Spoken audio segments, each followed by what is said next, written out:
3 shakehand serves and 3 penhold serves. Keep watching to find out how to do all of these.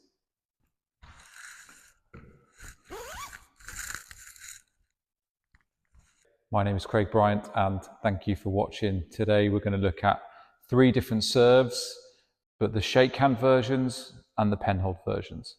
I had quite a few comments on other videos around service for penhold grip, so we're going to look at a few variations.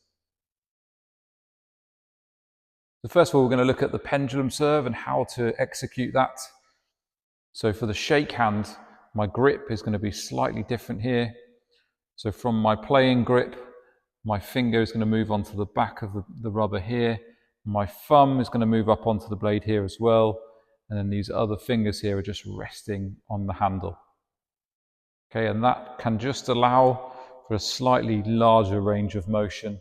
And you just need to make sure that whatever grip you adopt, you're able to use it and then change back into your playing grip, without too much fuss. I do sometimes see this happen where someone might use their free hand to try and get their grip back.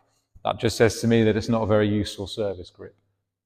So can you find a grip that's comfortable, useful, but that you can change back into your normal playing grip afterwards? Okay, so for shakehand, I'm then taking a side-on position. I'm really trying to open my bat. My first movement is with my bat moving away from my body. Then I'm trying to contact in front of my body, but I'm trying to come around the side of the ball here. I'm not trying to come around the back too much here. I'm trying to come around the side and almost have the edge of my bat projecting forward.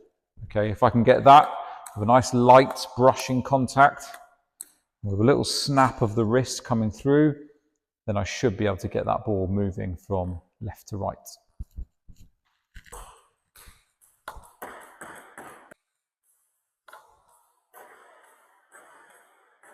Okay, that brushing contact, really important to be able to see the effect.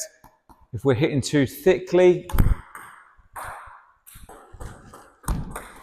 then we don't always quite get the same effect. Okay, so how thin, but how quick can we make the contact? And then we'll see the ball move a little bit more. Now the penhold version.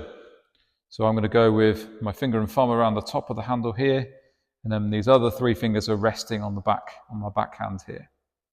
Okay, so the benefit is that I'm not going to have to change an awful lot. Once I've gone for my serve, I don't need to change too much. I'm kind of already in my playing grip, which can make that recovery a little bit easier. So from this position again, I'm going to turn side on. Once again, I want the edge of my bat trying to come through here. And then as my bat's moving this way, my wrist is just going to open out. And as my bat comes in is when my wrist is going to flick through.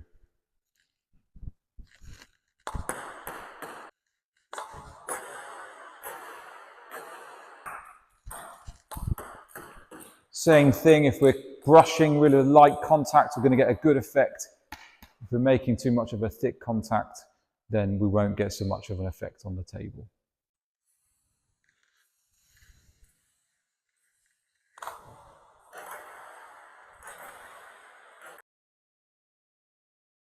Okay, serve number 2 is the reverse pendulum serve.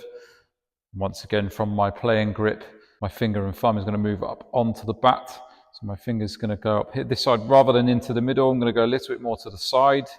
And then my thumb, rather than in the middle, that's also going to go a little bit more to the side. And then these fingers, again, are just going to rest. Some might be on the rubber and some will be on the handle. Once again, that's going to allow my handle to go over the top of my wrist. Bat goes underneath my arm, and that creates the room for me to execute the reverse technique.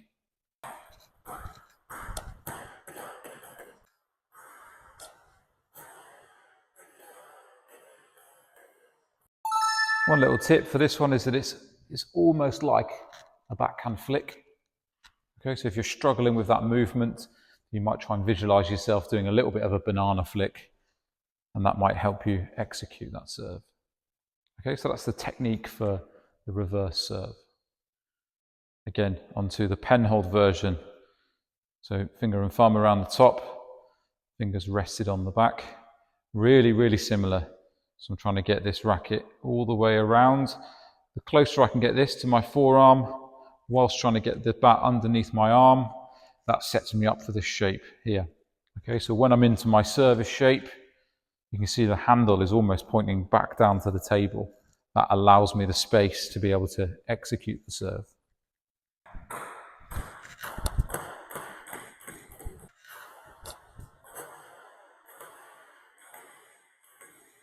Once again, some real similarities there, and the key ones there for me are getting the wrist all the way around. So for the shake hand, it's getting the handle over the top of the wrist. For the pen hold, it's almost getting the handle pointing at the table. And then for both of them, it's getting that bat underneath the arm. Yeah, the same on the shake hand, getting the bat underneath the arm. And that allows us to execute the serve.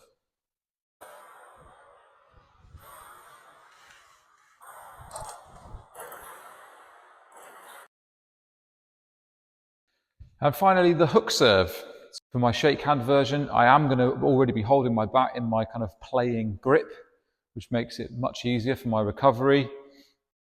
So I want to open this bat, try and create about a 45-degree angle, and then I want to be brushing around the back of the ball. Yeah, so I'm really trying to connect around the back so that we're creating this rotation, and that's going to create that spin on the table with the ball moving from right to left as I'm looking at it. So from here, back pulls backwards, then it's the elbow and the shoulder that are doing most of the work here.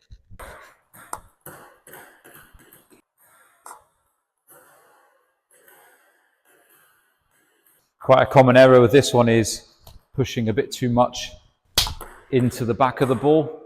So again, if you find yourself doing that, just make sure that you are pushing away, and it's that that's going to create a slightly bigger effect. Okay, onto the Penhold version then. So once again, finger and thumb around the top, fingers resting on the back, trying to find this 45-degree angle, and then the tips are the same. Can we push away and around the back of the ball?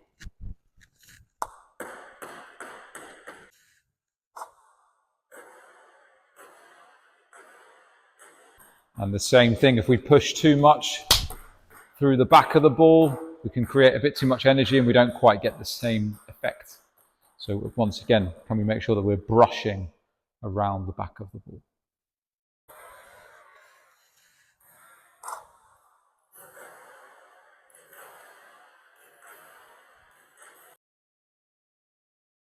Okay, so there's 3 serves that you can use, both shakehand version or penhold version.